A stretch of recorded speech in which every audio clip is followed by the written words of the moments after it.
A local kayaker says Toronto needs to step up when it comes to safety measures along the waterfront here on Yonge Street. He says if someone were to fall in, which he has witnessed multiple times, it would be next to impossible for them to get out. It barely reaches the water. It's pretty good as long as there's somebody here to drop it. If you're by yourself or you get thrown into the water by other people who are not friendly, it's a sheer dock wall, so you can't get out. This Toronto kayaker can often be found out on the waterfront. He's been kayaking on these waters for the past 20 years. Ed Hoare says there's a big problem when it comes to safety measures for those who use the lake and those who may accidentally find themselves in it. I've pulled people out of the water myself, and a lot of other people have complained that there aren't enough ladders up. It's pretty obvious, really.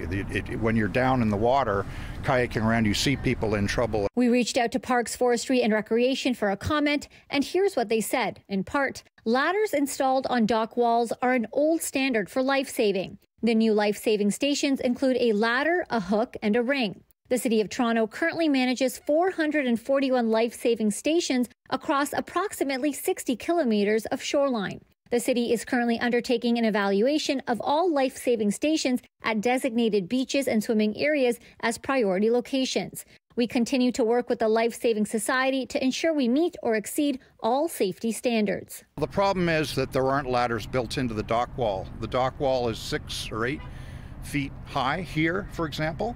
If nobody's here to lower the ladder to you, then you're done for. The water is cold enough to kill you in a few minutes most of the year. Hoare believes the old standard was actually safer.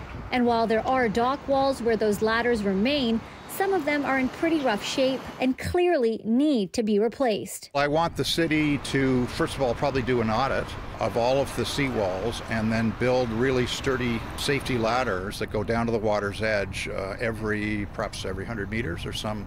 The city adds they continue to install additional life-saving equipment along the waterfront on an ongoing basis. The kayaker we spoke with says he hopes to see actual ladders in the water, not just these life-saving stations. At the foot of Yonge Street, Maleeha Sheikh, City News.